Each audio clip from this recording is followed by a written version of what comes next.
السلام عليكم ورحمة الله وبركاته. ازيكم يا امارات؟ عاملين ايه؟ اخباركم ايه؟ وحشتونا جدا من الفيديو اللي فات. النهارده هنعمل اكله دسمه جدا، حاجه كده يعني من العيار التقيل. هنعمل طاجن كوارع بالخضار. هبتدي كده من الاول، هنعمل كده بطريقه حلوه مع بعض. طبعا في ناس كتير قوي مننا الصراحه يعني ما بيحبوش الكوارع، او الطرق التقليديه بتاعتنا اللي احنا بنعملها دايما، اللي هي بتتسلق ومش عارف ايه وفته والكلام ده كله. احنا ما بنحبهاش كده. لو عملتيها بالطريقه دي هتحبيها جدا، هتعجبك جدا، ولادك هياكلوها. الخضار كمان بيبقى طعمه وريحته احلى كمان من الكوارع. الكوارع بتبقى طعم وريحه ومستويه كده ودايبه معاكي زي الزبده. شايفه عامله ازاي؟ بصي طريقتها، بصي قد ايه لو اقولك طعمها وريحتها. وكمان انا كنت ضايفه لها روزميري يا جماعه، بيدي ريحه في الاكل فظيعه بجد يعني. كان معايا هنا كوارع، الكوارع دي انا اللي كنت منضفاها مع الاسف. طلع عيني فيها، فهي كده يعني طلع غامقه شويه عشان انا طبعا شيطتها على البوتاجاز في الاخر لما نضفتها، بعد ما نضفتها والله خلص وكده يعني. المهم ان انا ايه، معايا كوارع ايا كان يعني ايه جايه ازاي. او مين نضفها. غسلناها كويس جدا. عصرت عليها ليمون، وكنت نقعها قبل كده بخل برضو كده وملح. انا عصرت عليها شويه ليمون، انا عايزه مخليش ليها اي ريحه خالص، اي ريحه مش مرغوب فيها، انا مش عايزه اي روايح فيها. غسلتها وعصرت عليها ليمون. تمام، وسبتها كده تنقع شويه. وحضرت الحاجات بتاعتي. انا هسويها على مرحلتين. تمام. معايا هنا ميه مغليه، يعني ميه انا غليها خليها تغلي الاول، وبعدين هحط فيها ايه الكوارع، زي ممكن مثلا بنسلق لحمه او فراخ او كده يعني.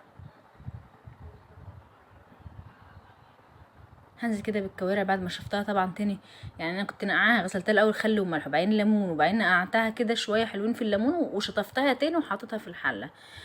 اتاكدي من غسلها كويس عشان ما يبقاش لها اي ريحه تضايقك. مع ان هي اصلا ريحتها مش بتبقى وحشه قوي، يعني ريحتها مش بتبقى سيئه جدا يعني. يعني ريحتها بتبقى حلوه بالعكس. بس انا عشان الناس اللي فيه معظم الناس كده يعني بيتضايقوا من الريحه. معايا هنا فلفل شطه، طبعا ده اختياري.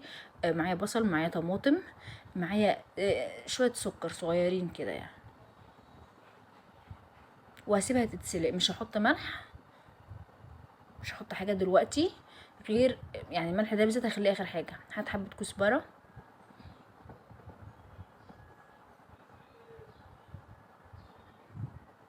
اي حاجه موجوده عندك، اي حاجه متوفره عندك حطيها. تمام. طبعا حطيت، نسيت اقول لكم ان انا حطيت فلفل اسود وحطيت روزميري. مش عارفه ليه ما تصورش يعني، او ساعات كده انا ببقى فاكره ان انا بصور وبطلع في الاخر ما بصورش. ده روزميري يا بنات، ده انا بجيبه بخليه عندي في الفريزر.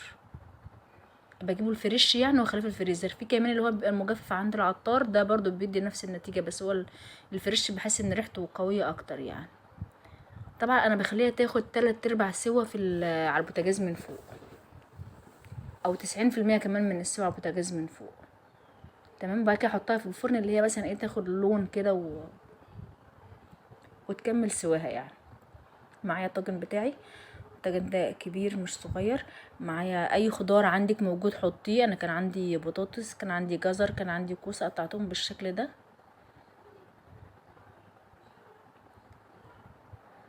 اي خضار عندك موجود، اي حاجه اي حاجه موجوده حطيها، مش شرط اي يعني كده بس. طبعا هحطهم يعني هطلع الكوارع هرصها كده في الطاجن. مش عايزه تحطي خضار خالص، بس عايزه اقولك بجد الخضار كان وهمي يعني، كان طعمه حلو جدا جدا جدا. انا سبت الكوارع نفسها وكلت من الخضار، لان كان متشرب قوي من الشوربه بتاعتها والدسامه بتاعت الكوارع، فكان طعمها حلو قوي.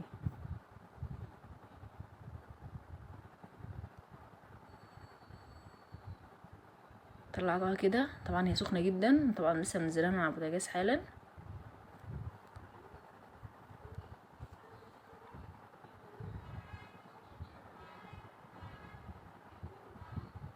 انا كده كنت عامله الكارع كله يعني، بس كان كبير فعملته كله مبدئيا. ممكن انت مثلا ايه، لو عددك قليل او كده، او مثلا حد معين اللي هياكل منه، ممكن تسويه على مرتين. هشيل بس منه الروزميري وكده،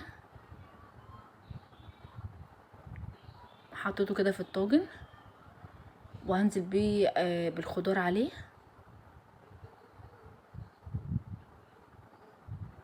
طريقه كده عشوائيه يعني مش مهم يعني. حطيت كده خضار بالشكل ده، وانا اسفه عشان التصوير مش قد كده لان انا بصور بايد وبشتغل بايد التانية. تمام. حطيت الخضار كده كله، وانا كنت حطيت الملح، وبرده يا جماعه والله ما تصورش يعني، كنت حطيت ملح، كنت حطيت فلفل اسود وكمون اللي كانوا موجودين عندي، وحطيت روزميري وحطيت الملح في الاخر، وحطيت سنه سكر. بصوا هي مستويه وحلوه قوي ازاي. هي اصلا مش محتاجه، المفروض يعني ممكن تتاكل كده مش محتاجه سوا يعني تاني، بس انا عايزه زياده اسويها زياده واحطها في الفرن. خدت سوا الخضار طبعا يعني، خد وقت سوا قد وقت الخضار كمان ما استوى، فكانت مستويه جامد قوي. طبعا غسلت الحله كده بتاعتي، قلت مش هوسخ مواعين كتير بقى، وحبيت نعمل فيها شطره كده وقلت اعمل حبه رز بشعريه. انا عملت الكوارع بالخضار وعملت رز بشعريه، وما عملتش اي خضار تاني يعني، انا اتاكلت كده. تمام.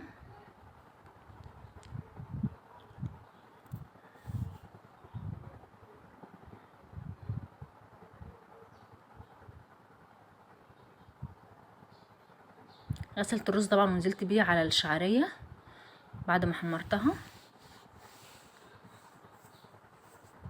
وانا كده كنت حاطه الطاجن بتاعي في الفرن.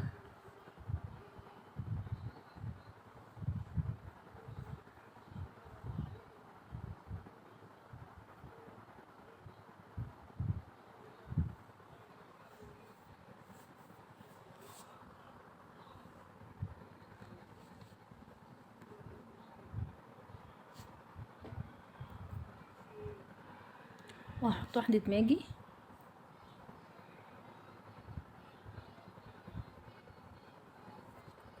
وحطيت ملح،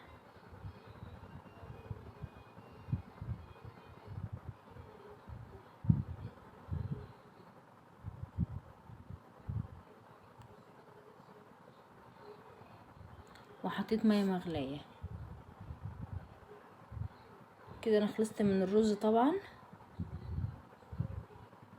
نروح نشوف بقى الطاجن بقى بتاعنا عمل ايه. شايفين بقى طالع بالجمال ده، طالع باللون ده. كنت مولعه الفرن من تحت، وفي الاخر خالص ولعته دقيقه من فوق. حسيت ان هو مش محتاج كمان هو يتولع من فوق، لان لما قعد فتره في الفرن هو اتشمع كده. انا كنت عايزاه كده، مش عايزاه يحمر قوي، لان ما كنتش عايزاه كمان ينشف معايا. شايفين الخضار كله مستوي. اسفه بقولكوا عشان انا والله بصور بايده يعني، بستخدم بايدي التانية في كده يعني، فالتصوير طلع مش قد كده في الفيديو ده. الخضار كله مستوي، ما كنتش مغطياه ولا حاجه كمان. شايفين البطاطس دايبه ازاي، والجزر نفس الموضوع، كل خضاري كان مستوي تماما يعني.